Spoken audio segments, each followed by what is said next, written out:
My name is Stephen Cho, the author of Bible 101. Today we are going to cover chapter 3, the church in Corinth. I'm going to read our passage first. 1 Corinthians chapter 11, verses 17 to 22. In the following directives, I have no praise for you, for your meetings do harm than good. In the first place, I hear that when you come together as a church, there are divisions among you, and to some extent I believe it. No doubt, there have to be differences among you to show which of you have God's approval. So then, when you come together, it is not the Lord's supper to eat. For when you are eating, some of you go ahead with your own private suppers. As a result, one person remains hungry and another gets drunk. Don't you have homes to eat and drink in? Or do you despise the church of God by humiliating those who have nothing? What shall I say to you? Shall I praise you? Certainly not in this matter. Today, we want to move on to a topic with a more familiar name by looking into the city of Corinth and the church in this city. Before diving into the passage today, I want to explain general information about this city first, the conditions that we need to know. About the city of Corinth. This city was a true Romanized and Hellenized city. In other words, the city was in the Greco-Roman environment. The city was rebuilt by the Roman Republic, and Romans built symbolic facilities and architectures that represent the Roman world. At the same time, they respected Hellenism culture. For example, Greek philosophy, Greek myth and Greek religion, thinking structures and Greek languages. Thus, the term Greco-Roman means the combination of the Roman system and Greek culture. Another thing to discuss is a geographical fact. When Paul decided to begin this second trip, he did not plan to travel to this side of the continent.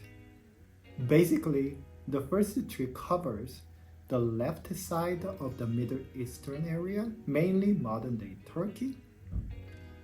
But God called Paul across the Aegean Sea, and the Bible describes that in history, people from Macedonia say, "Come over to Macedonia and help us." In fact, Paul hesitated because there were critical reasons not to be there. The main reason was that when they crossed the sea, Paul knew that they would have to face new people and new environment and new culture and new challenges. However, Paul received the call and obeyed the commandment of the Spirit of Jesus, and he faithfully followed it. The last condition of this city of Corinth is this. It was a popular trade city. With two ports, east and west, they had a great influx of new people and new product and new cultures. This city became like modern-day New York City. It was a metropolitan city that accumulated so much wealth, and diverse people brought unmeasurable opportunities to this city. Then, what did the Corinthian church look like? First of all, the church was a very small congregation. We estimate the size of this congregation to be approximately 40 to 60. And again, they did not own a church building. Especially the church had a different origin. It was begun by an unexpected occurrence, the persecution in the city of Rome, so faithful people escaped from Rome to Corinth to hold their faith. So what we can expect was that they could not meet in the open and public space in Corinth. They had to be invisible in the society. And second, the church was very diverse and radically different than the communities that we had looked at before. I said the Antioch church was welcoming and diverse church. However, according to the description in 1st and 2nd Corinthians, the structure and the diversity that this church showed were mind-blowing. In the same faith community, rich members and their workers, males and females, retired mercenaries and merchants, noblemen and ordinary people, and even slave owners and enslaved people gathered here in the name of Jesus. It was a radically diverse community. However, it does not mean that this consequence was so natural. Can we claim that since the society was diverse, the church became diverse too? Well, people love to form their own community all the time. Love to live with those who have the same background and same culture. Even in the Roman period, it was so natural. People loved to be part of the privileged group and higher society.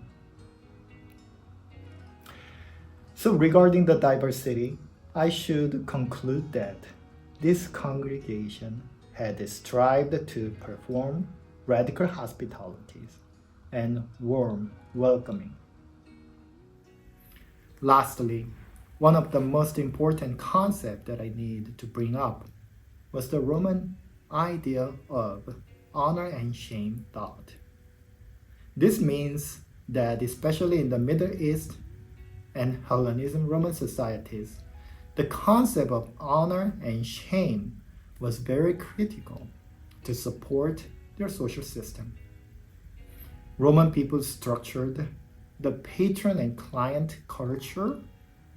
Patrons supported clients by feeding them, providing jobs, and offering special opportunities. Then client should promise loyalty and even give their lives for their patrons. So what happened in the Corinthian church was that a rich and respected member offered space for church meetings in his or her own villa and gave them good and full meals for all the church members. This is the background of the passage today. My first impression of this church was, wow, this church was great. They showed radical hospitality, an extraordinary spirit of welcoming by embracing everyone without considering their background. So my reaction was, wow. People seemed wonderful enough to truly take care of one another and genuinely hospitable. Then I was confused when Paul told them he was disappointed and it did not sound right. Then what was the matter? Let's go deeper into the possible scenario here. In church, there was division, and Paul describes it as a faction. People gathered to eat, but not everyone could have the same opportunity. Then Paul rebuked the instances by saying, most of you can eat your dinner at home, then why do you humiliate hungry people at the meeting?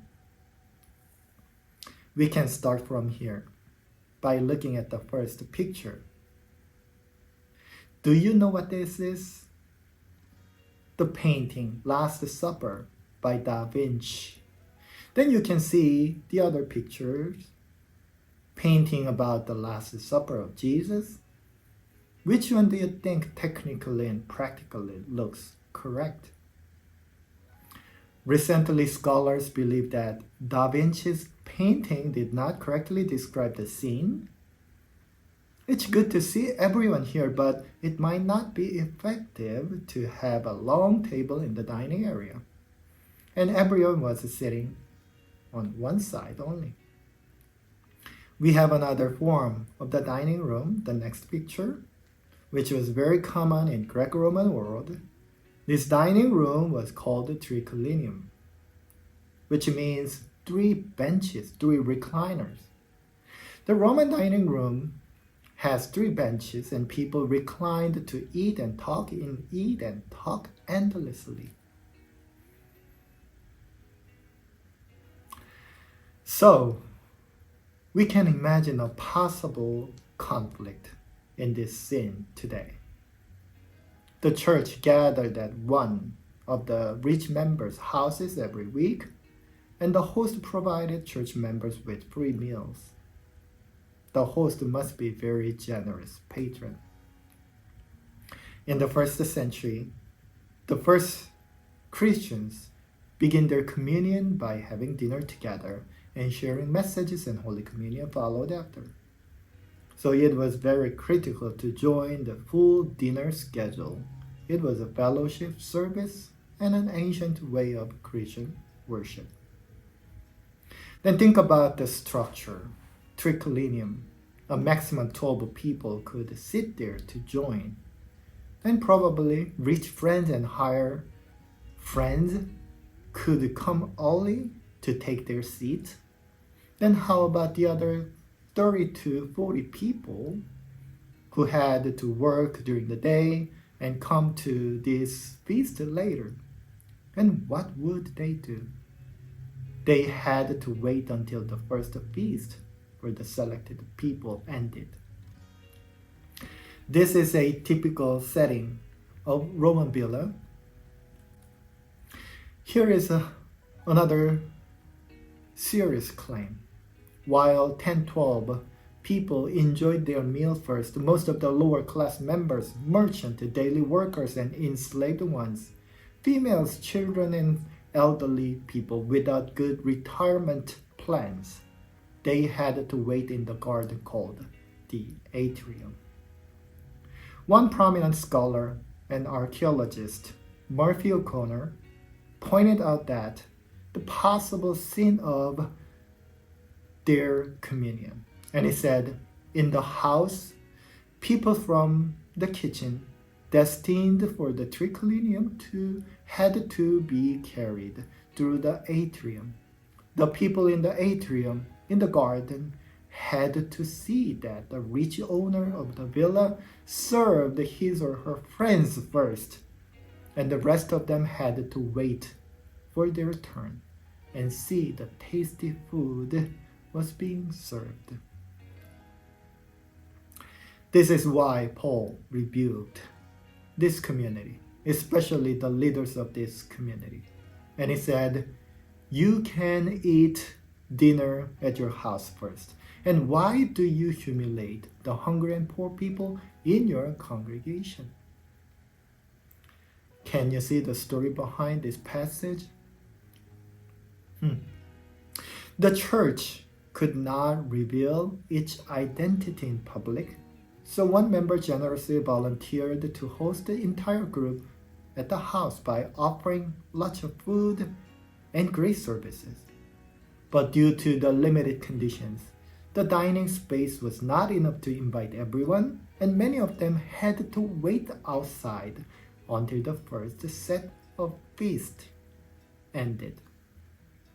It caused a split in the congregation. Poor people and lower class members became marginalized and they felt neglected.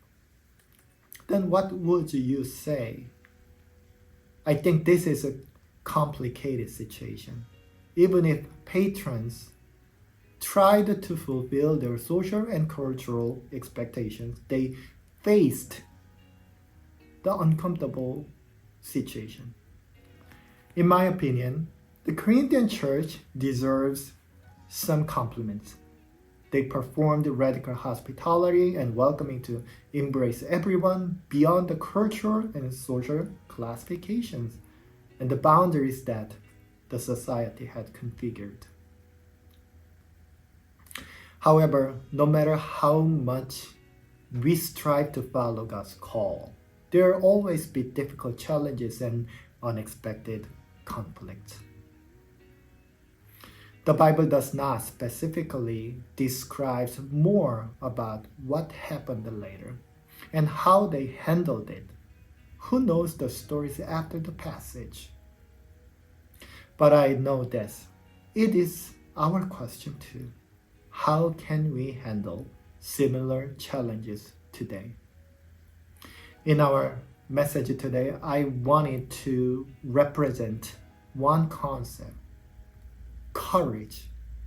Courage to cross the line. We saw two examples. Paul and other missionaries crossed the boundary to Europe when the Spirit called them to follow, and Corinthian church members tried to handle complicated issues of the church by crossing the social and emotional line to make a brand new Christian community. I think one key in today's lesson asks us if we have courage to follow the call of God, even when the Spirit of God leads us to uncomfortable and challenging direction.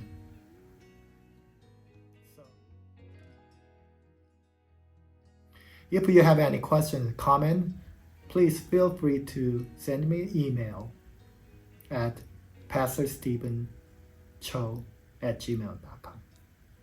Thank you.